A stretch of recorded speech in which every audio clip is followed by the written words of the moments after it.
Welcome to Delhi Current Affairs. The first topic is India's strategic autonomy and amid its relationship with US and Russia.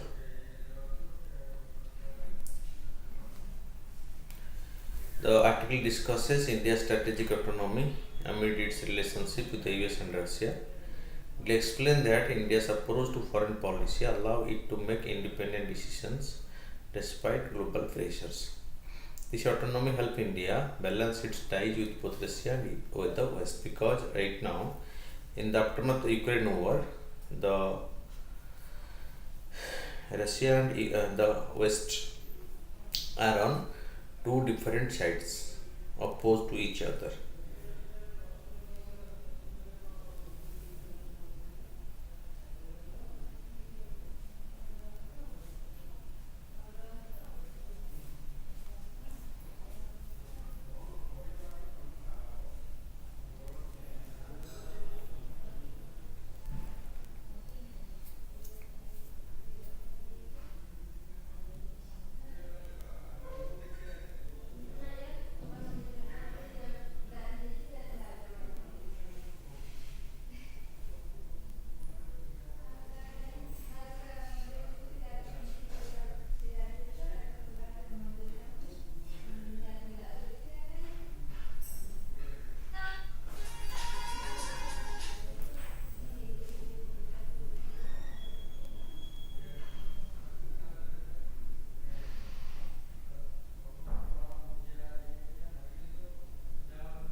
So, what are the current tension between India and the USA?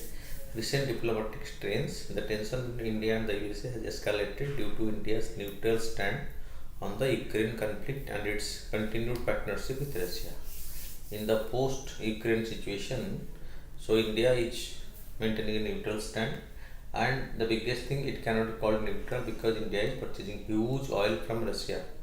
So US concerned, the US expressed displeasure when India proceeded with Prime Minister Modi's recent visit to Moscow, especially right before the NATO summit. So because US and NATO are having their action on Russia, but in the same period before the NATO summit, Indian Prime Minister visited Russia. That amidst US opposition to that. Strategic autonomy debate, US officials including ambassadors Eric Gertie criticized India's concept of strategic autonomy, suggesting it's ineffective during the crisis. Economic defense ties with Russia. India's crude oil import from Russia surged from 2.4 billion in 2021-22 to 46.5 billion in 23-24. Over 40% of India's defense imports also come from Russia. How has India maintained strategic autonomy? Historical root. India's strategic autonomy evolved from its non-alignment policy during the Cold War. Neutral position. India maintained neutrality in Russia-Ukraine conflict, avoiding Western pressure. Defense and energy ties. Despite global pressure, India imports over 40% of its defense equipment from Russia and significantly increased its oil import from Russia. Balanced relationship. India engaged with both Russia and Western countries to protect its own interest.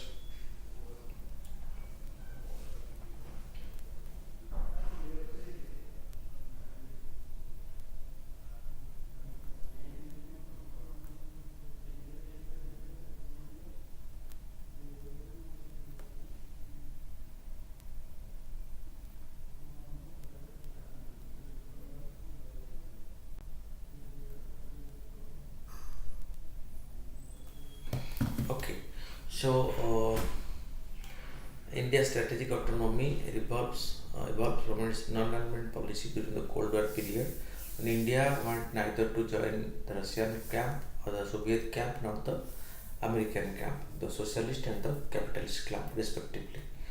So neutral position, India maintained neutrality in the Russia-Ukraine conflict, avoiding the Western pressure. Defense and energy ties, despite global pressure, India import over 40% of its defense equipment from Russia and significantly increased its oil import from Russia in the post or in the ongoing Russia-Ukraine crisis. When the Western country led by Europe and America, they impose oil embargo on Russia, and India is the major country which is importing huge oil from Russia. Balanced relationship, India engages with both Russia and Western country to protect its interest.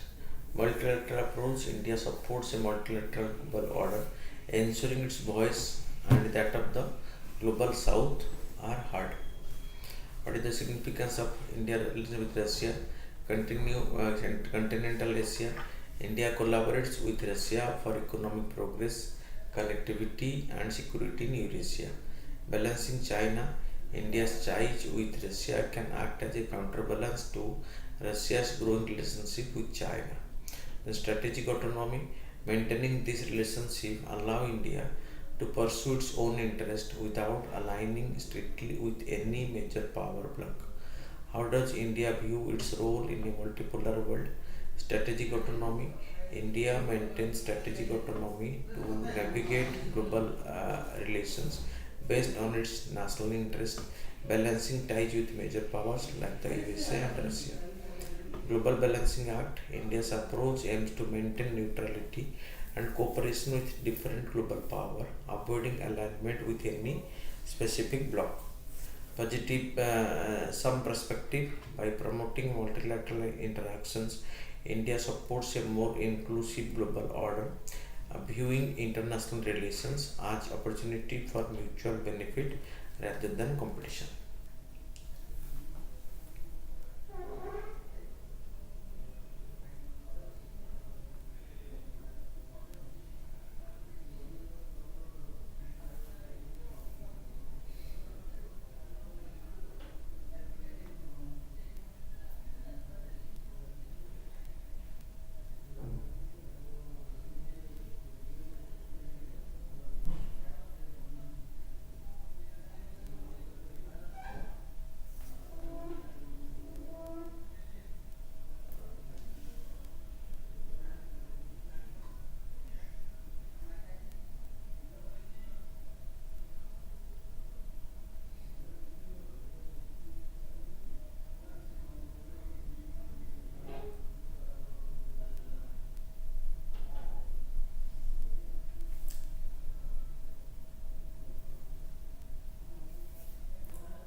Okay,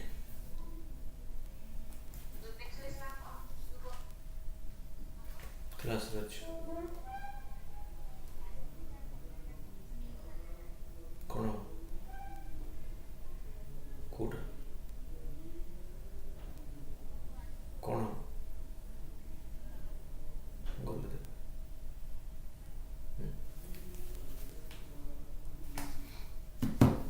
Okay. What is the significance of India's relations with Russia? Continental Asia. India collaborates with Russia for economic progress, connectivity, and security in Eurasia. Balancing China. India ties with Russia can act as a counterbalance to Russia.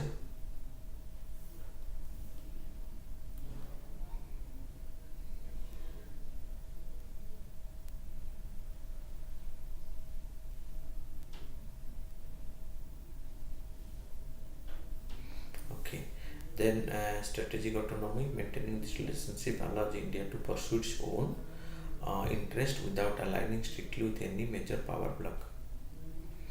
How does India view its role in a multipolar world?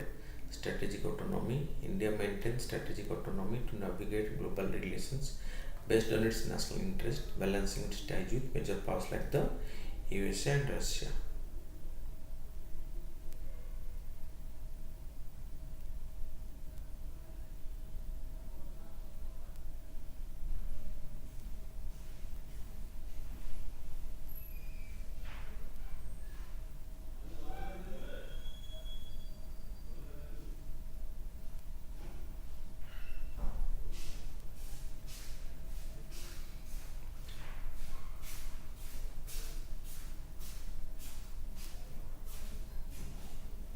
Okay. Then India maintains strategic autonomy to navigate global relations based on its national interest, balancing ties with major powers like the USA and Russia. Global Balancing Act. India's approach aims to maintain neutrality and cooperation with different global powers, avoiding alignment with any specific bloc. Positive some perspective. By promoting multilateral interactions, India supports a more inclusive global order, viewing international relations as opportunity for multilateral benefit rather than competition. Okay, the next topic is about the green revolution in maize. Revolution is maize cultivated in India has dramatically increased maize production, transforming it into a crucial component of agricultural and industrial sector.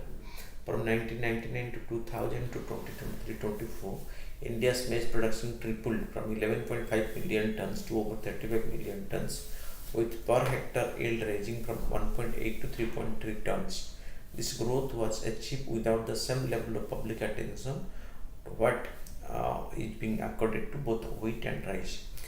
But as compared to that, maize production has increased a lot. The significance of maize cultivation, feed for poultry and livestock. Approximately 60% of India's maize is used as feed for poultry and livestock.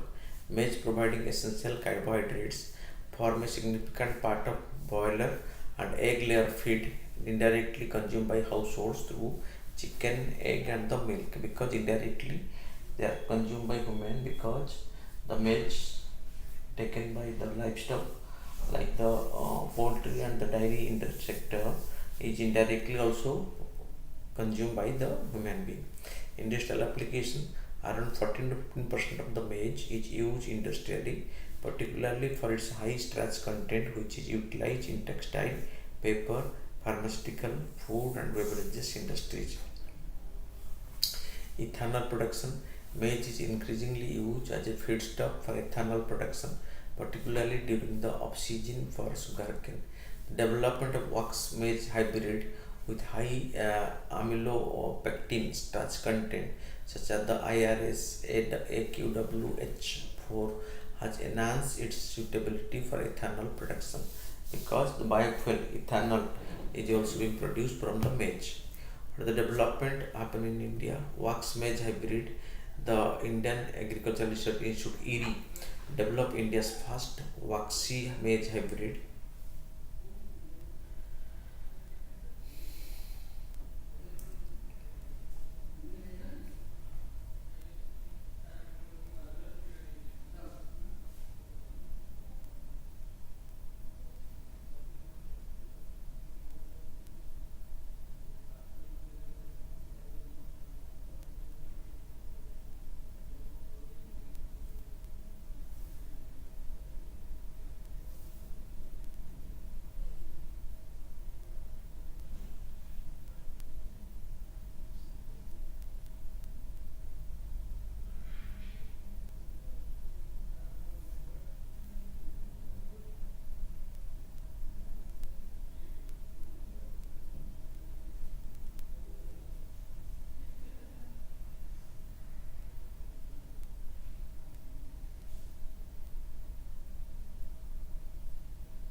Okay, so area has developed fast. improving the starch recovery and the fermentation rates for ethanol production. This hybrid, with the potential aid of 8.8 ton per hectare, is poised for official release and commercial cultivation. This will revolutionize the use of maize as a ethanol. Collaboration with distilleries, ED has partnered with the Uttar Pradesh Distillery Association for field trials of the waxy maize hybrid, promoting its cultivation for ethanol production, which could significantly increase ethanol yield. And the E20 program, ethanol 20% ethanol blend program of the government, will get a boost for this. Okay, the next topic is next is about the next development in that the CMM-YT's DH facility. The CMM-YT established a maize double upload facility in Karnataka, accelerating the breeding process by producing genetically pure inbred lines. The facility has already produced over 29,000 DH lines, enhancing the efficiency of the maize breeding. Hybrid breeding, unlike self-pollinating crops like wheat and rice, maize cross-pollination nature makes it amenable to hybrid breeding. The private sector has played a pivotal role in developing and promoting hybrid maize varieties, with over 80% of India's maize area planted with private sector breed hybrid, not the government one. Collaboration with the CIMMYT. CIMMYT shares its improved inbred lines with both public sector institutions and private seed companies, fostering innovation and improving maize yield. The major private seed companies involved include the Maiko of Maharashtra, the Sriram Bioseeds, and the Avanta Seeds. So they are involved in high quality maize research. What more can be done? Enhancing yield and resilience. Continued research through collaboration between public institutions and the private sector is essential. It will further enhance maize yield and resilience against climate change and the pest. Policy support and incentives. Government policy should support the cultivation of high yielding and industrially significant maize varieties.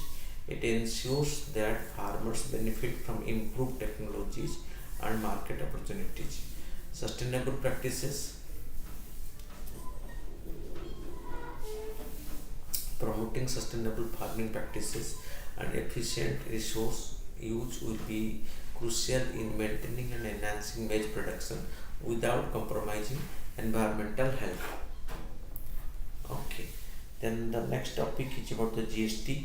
So, goods and service tax was imposed on essentially mobility aid for disabled individuals in India in 2017.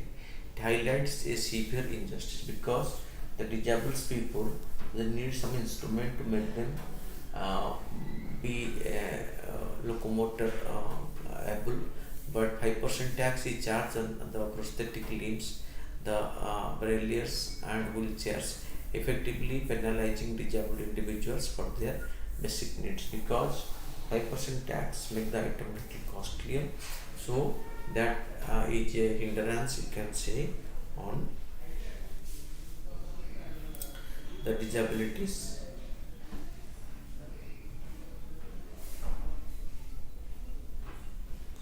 Right for a free life. So coming to the violation, Article 14, the GST on disability aid is argued to be unreasonable under Article 14 of Indian Constitution, which guarantee equality before the law. Because they are unequal, so they should be getting some benefits. While it discriminates against disabled and impose a tax on movement and learning of able-bodied individuals. For example, a motorized wheelchair costing 1 lakh incurs a GST of 5,000. If the wheelchair lasts for 500 kilometers, the tax burden equates to 10 per kilometers. This burden is unjustifiable when compared to the tax-free movement of able-bodied individuals, because they move freely, but these physically challenged persons, they have to make payment to facilitate their movement.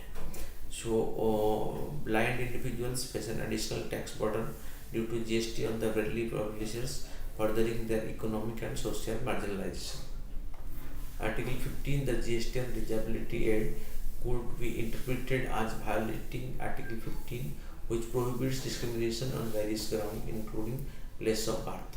Rights of Person with Disability Act 2016, Section 3 of this Act especially prohibits discrimination against persons with disability, reinforcing the argument against the GST on the mobility aids. Indirect discrimination. Justice D.Y. Chandrachud in 2021 judgment on Article 15, Lieutenant Colonel Nishita emphasized the need to recognize indirect discrimination. It is also a form of indirect discrimination.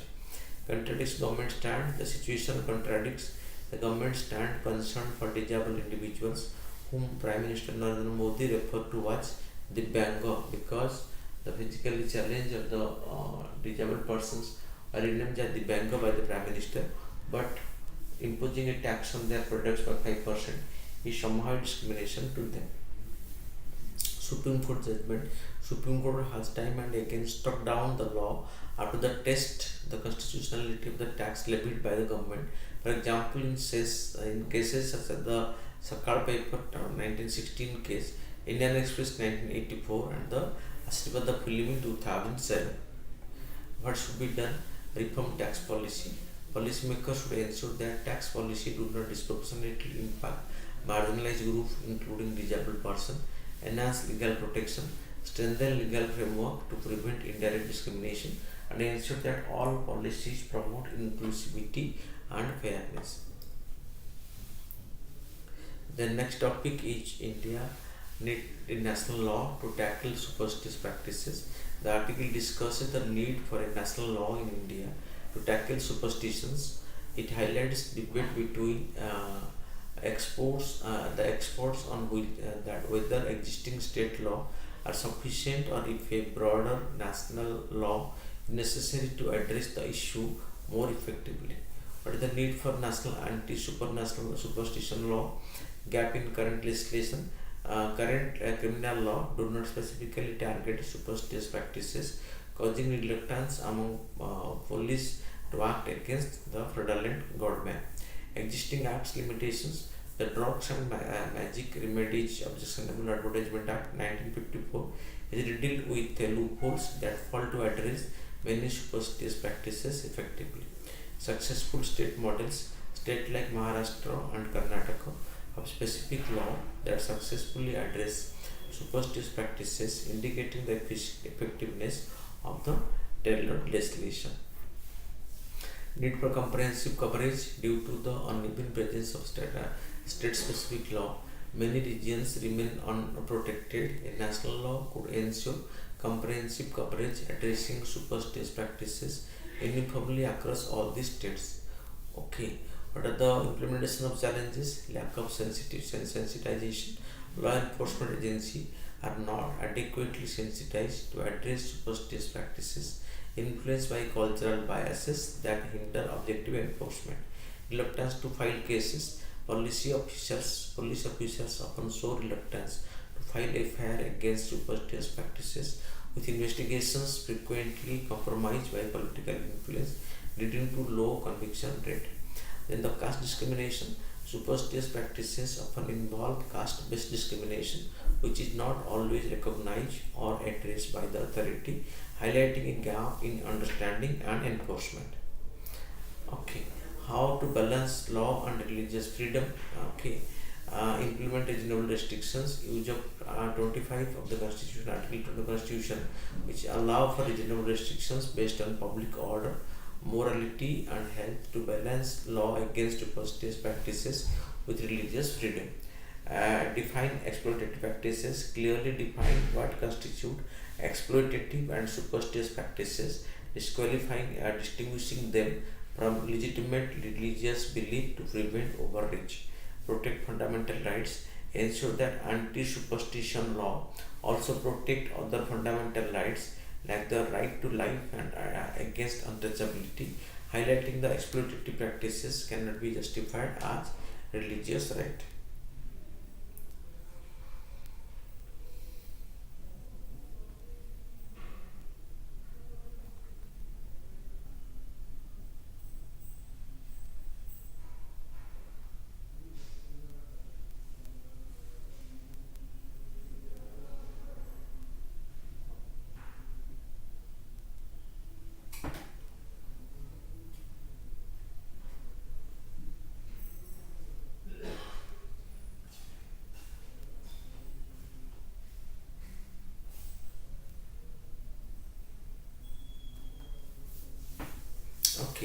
Protect fundamental right, ensure that anti-superstitious law also protect other fundamental rights like the right to life and against untouchability, highlighting that exploitative practices cannot be justified as religious right.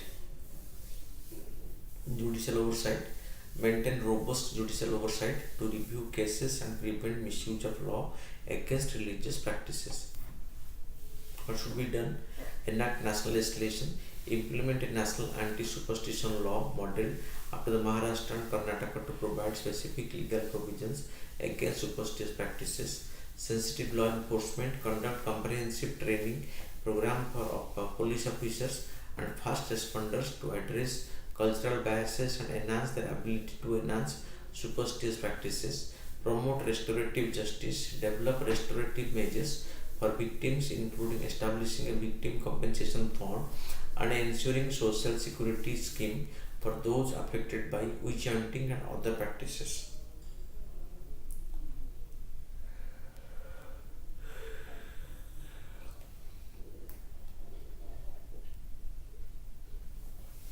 Okay. Foster scientific temper, encourage rational thinking and scientific temperament through education reform and public awareness campaign.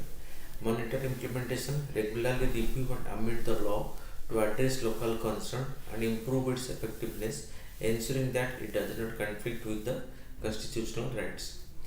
Okay, the next is the analysis of the FRBM Act. Okay, FRBM stands for Fiscal Responsibility and the Budget Management Act.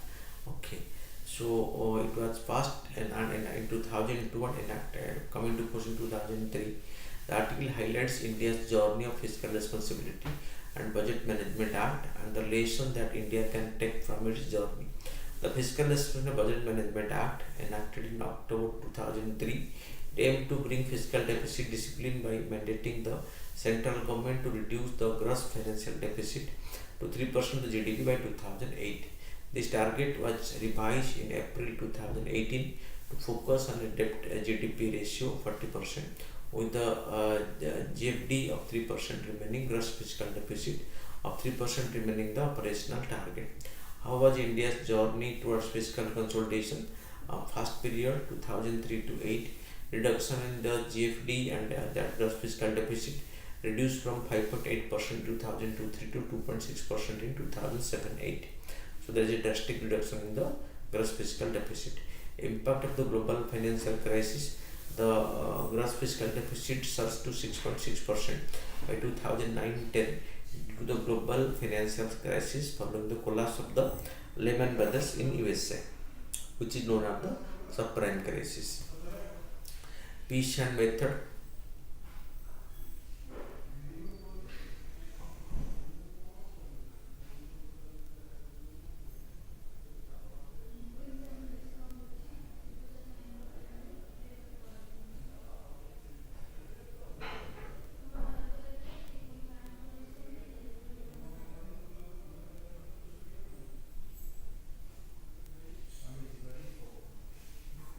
Okay. Reduction. Pace and method. Fiscal consolidation slow to the average of 0.2% of the GDP annually, with expenditure compression accounting to 1.5% points and revenue augmentation 0.2% percentage point. The tax GDP ratio remains broadly unchanged at 10.5% during this period. Okay, tax to the GDP. Okay, what percentage of GDP tax was collected in comparison to the GDP of the country? GDP is rising, whether similar tax is being collected or not. What are the major lessons learned by India in the process of fiscal consolidation? Impact of exogenous shocks. Major exogenous shocks can derail fiscal consolidation efforts, like the subprime crisis of USA, highlighting the need for creating sufficient fiscal space during normal macroeconomic conditions. Tax GDP ratio. Sustainable fiscal consolidation requires improving the tax GDP ratio. There are limits to achieving fiscal consolidation through expenditure compression alone. Rationalizing expenditure. Therefore, wherever possible, expenditure needs to be rationalized to create fiscal space for future exogenous shocks. Future fiscal path. The central government has reduced the GFD gross fiscal deficit to 5.8% of the GDP in 2023-24 and aims to bring it down to 5.1% in 2024-25. Despite this, the debt GDP ratio remained elevated at 55.3% in 23-24. Long-term projections, given the current macroeconomic condition, with a primary deficit reduction of 0.6% GDP annually from 2025 to 2030. The debt GDP ratio is projected to moderate to 55.4% by 2030. Okay, the next is the issue of agri-tax exemption. Agricultural income is currently exempted from tax, which has become a conduit for tax evasion and money laundering, especially by the non-agricultural entities. What is the rationale behind giving agriculture tax exemption? The exemption is based on the constitutional provision that only states can legislate on agricultural income. Second, agriculture is a high-risk profession with small landholdings, making tax exemption justiciable for most farmers, because most of the farmers are small and marginal farmers with small landholdings, so they need to be exempted from paying any taxes. Then what are the issue of giving tax exemption to agriculture? Reports indicate that many non-agricultural entities and high-income individuals exploit this exemption. For instance, in a CAG audit of tax returns, many claims were allowed without proper verification, and substantial exemptions were given to corporate entity on the agricultural heading.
Sir नमस्कार sir नमस्कार गोटे class sir कल कल back कर गोटे online class रे बसी sir sir call कर सर नमस्कार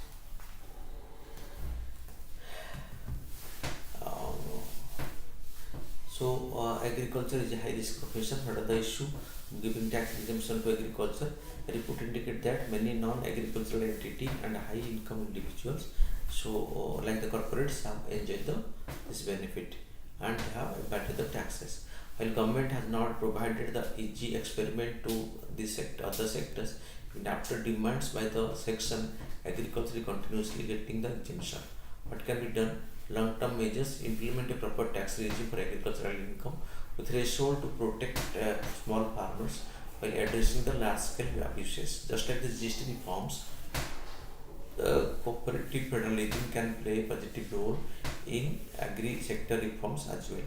Immediate measures: restrict agricultural income tax exemption for companies scrutinize high agricultural income claims above 10 lakhs and 50 lakhs and 1 crore to identify high risk cases. Consider removing exemption from agricultural income above certain thresholds like 50 lakhs and 1 crore to reduce the inequality, because these are the tax benefit enjoyed by the corporates, not by any small farmers in India.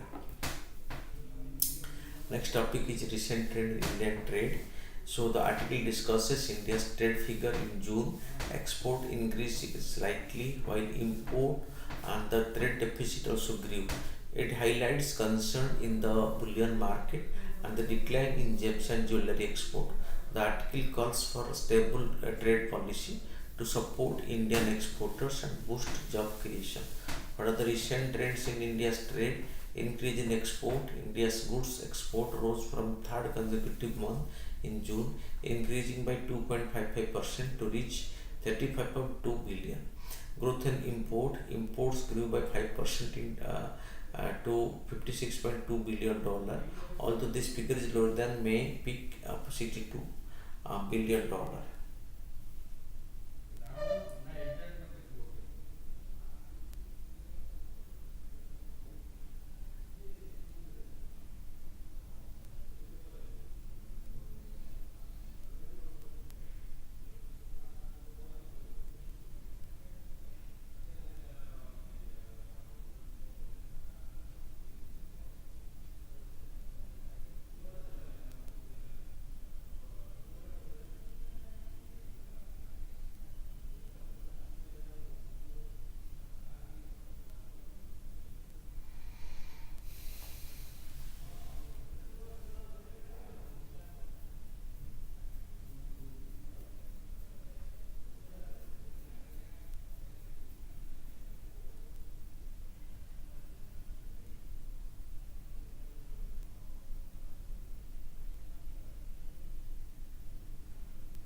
Okay, so increase in export. Indian goods export rose to the third consecutive month in June, but it was less than the previous month of May.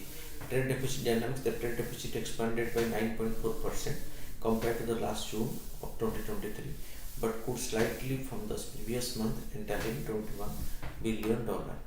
Oil trade impact. Despite stable oil price, petroleum export decreased by 18.3% to 5.5 billion, indicating a drop in export volume. Concurrently, oil import rose by 19.6%, driven by increased domestic demand. Bullion trade. Gold imports decreased by 38.7% June to 3.06 billion, the lowest in the fiscal year 24-25. In contrast, silver imports soared by 377% in June, highlighting a sharp increase in the import of silver. What should be done? Stabilize trade policy. Ensure stable trade policy to support exporters, avoiding sudden changes in the recent scrapping of the interest equalization scheme for but all small farms. Boost export sector. Focus on boosting export across various sectors where at least 19 Indian top 30 export sector should grow over May and June. Address bullion market concept. Investigate disruption in the bullion market caused by concessional duty import through the gift city, especially related to the free trade pact with the United Arab Emirates. Support gems and jewelry sector. Address the continuous decline in gems and jewelry export. which have contracted for 7 successive months. The next topic is Project Asmita. The Minister of Education and University Grant Commission recently launched the Asmita project to ensure the availability of educational resources in Indian languages. What is Asmita? Augmenting study materials in Indian language through translation and academic writing. Aims to produce 22,000 books in Indian languages over the next 5 years. Collaboration, a joint initiative by the UGC and the Bharatiya Bhasha Samiti, a high-level committee within the Ministry of Education. Objective to move deeply integrate Indian language into the education system, enriching the learning experience and making it more inclusive. This project is part of the broader strategy to improve the accessibility and quality of educational material in various Indian languages. Identification: 13 nodal universities have been selected to spread the project, supported by member universities from different regions. The SOP, standard operating procedure, the UGC has developed a standard operating procedure for the book writing process in each designated language. The SOP covers the identification of nodal officers and authors, allocation of titles, subject and programs, as well as writing, editing, manuscript submission, review and plagiarism check, finalization, design, proofreading, and e-publication of the books and materials. Then cadmium telluride CDT technology show one of the lowest environmental impact among solar cell technology in India, according to the IIT Mandi. Flexibility: the CDTE can be deposited in 2-inch sheets, allowing for the creation of flexible photovoltaic panels. Light absorptions: the CDTE efficiently absorbs sunlight to release electrons, enabling the use of thin sheet. Application: the CDTE thin film absorbers possesses good electronic property favored for solar cell action. Disadvantages: toxicity: cadmium is highly toxic. Scarcity: tellurium, a rare earth metal, is difficult to obtain and is primarily found in underwater regions. Okay, so that is what the program is for. Then the Bhosala Temple Kamal Marula Mosque Complex. The ASI has confirmed that the existing structure at the Bhosala complex in Madhya Pradesh, Dhar district, was built using remnants of the earlier temple. The ASI report revealed that the pillars and the pilasters of the current structure, which are originally part of a temple, have been mutilated. The survey empowered ground penetrating radar and other archaeological methods over 3 months and found that the temple dated back to the Paramara dynasty period. Hindu deities images were found on the pillar, many of which were defaced to conform to the mosque requirement.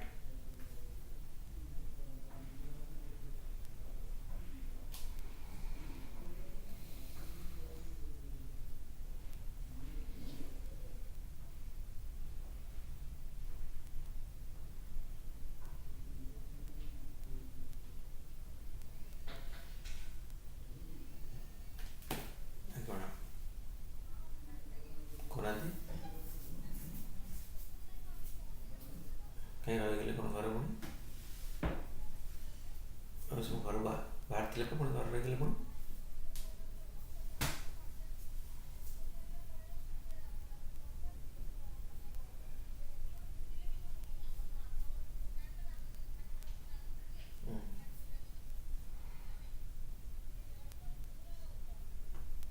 Upon Aasu class सारी कथा अछि. Okay. The SI report revealed that the pillar and pilasters of the current structure, which are originally part of a temple, have been mutilated. The survey employed ground penetrating radar and other archaeological methods over the 3 months and found that the temple dated back to the Paramara dynasty period.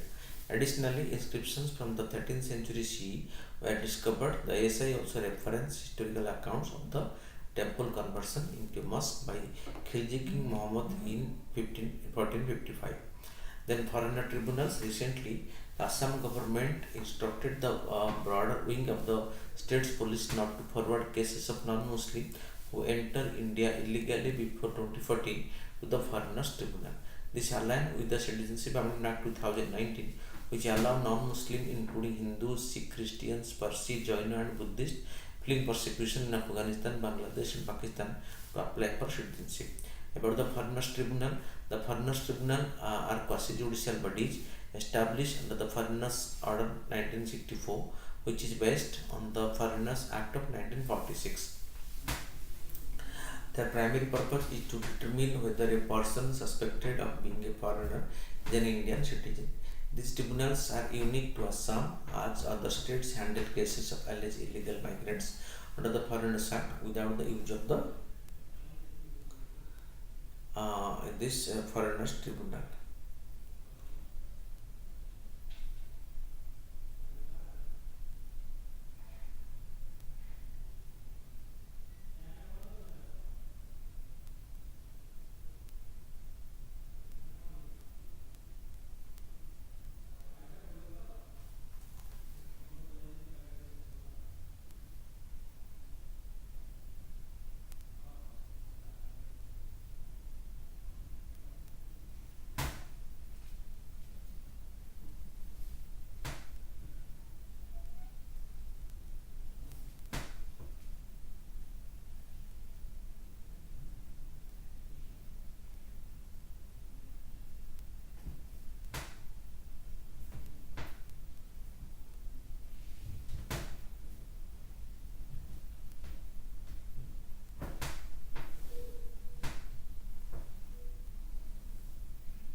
Okay, so foreigner tribunals are quasi-judicial body established under the Foreigners Tribunal Act 1964. The tribunals are unique in Assam. Other states handles cases of illegal migrants under the Foreigners Act without use of the Foreigners Tribunal.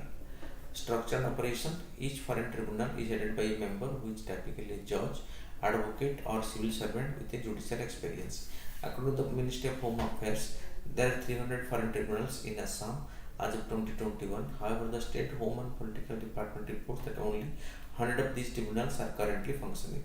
Functioning of the foreign tribunal operates with a power similar to civil court in certain matters, such as summoning individuals, examining their under oath, and requiring the production of documents. Upon receiving a reference from the concerned authority, the foreign tribunal may serve a notice to a person suspected of being a foreigner within 10 days.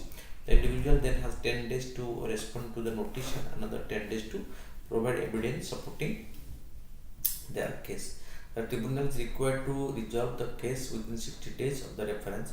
If the individual fails to prove their citizenship, the foreign tribunal can order their detention in a transit camp for eventual deportation.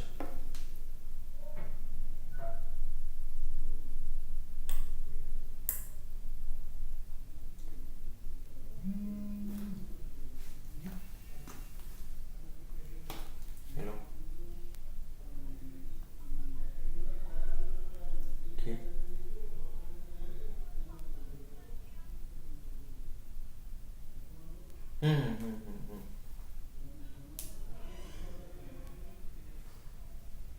ଆସିନି ଆଚ୍ଛା ମୋତେ ଖାଲି ତୋର detail ନାଁଟା ପଠେଇଦେବ ହ୍ୱାଟ୍ସଆପ୍ରେ ମୁଁ କରିଦେଉଛି କହିଦେବ। Coalition of Epidemic Preparedness Innovations. Recently, the Indian Minister for Ministry of Science and Technology inaugurated Asia's first health research preclinical network facility under the Coalition of Epidemic Preparedness Innovations in Faridabad.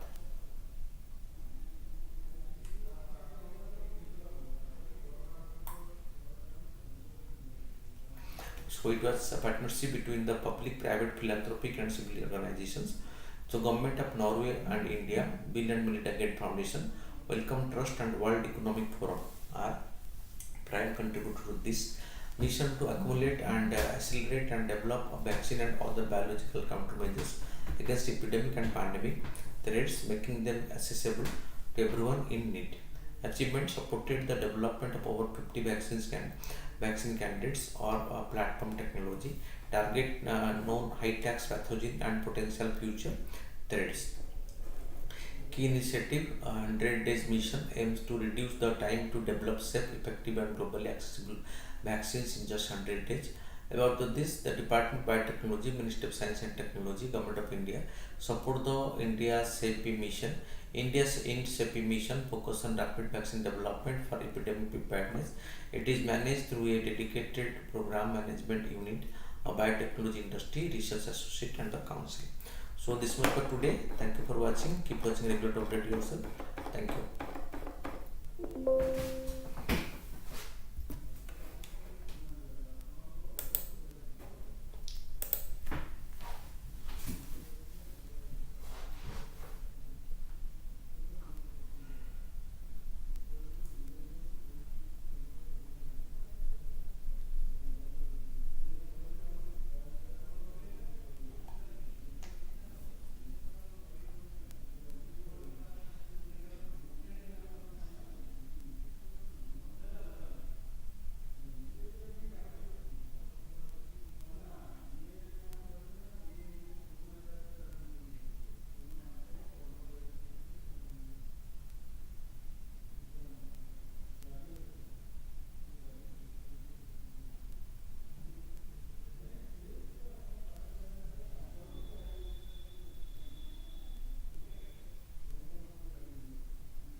से ना ही को जाइए अपन ढेंकानाल आसी घर रही कहना मुझे आसबि 3टा पर आसबि सर पहुँची 3टा पर नहीं आसतु वर्षा तो पकाउछ मुझे हो 3टा तुम क्लास सारी गला 5टा सरला पर नहीं जीवी ऑनलाइन क्लास सरला पुणी 3टा क्लास अच्छी कौन कहलु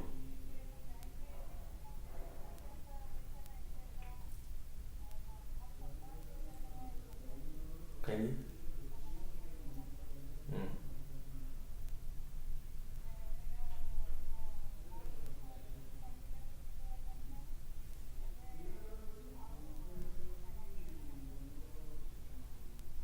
माने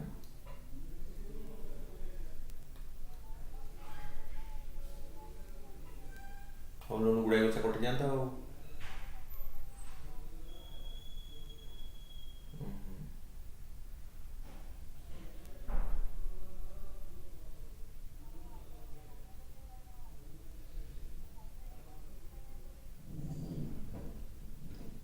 तू कहीं 60 टका तो गोटे इन्शुरांस पुलिस नहीं जाऊनु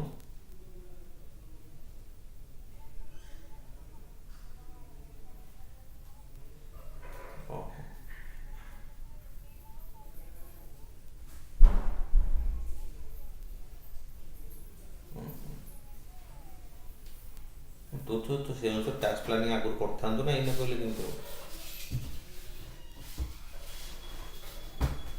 तो तू तो रिटर्न फाइल करथिलु पुणी कौन तू तो रिटर्न फाइल करथिलु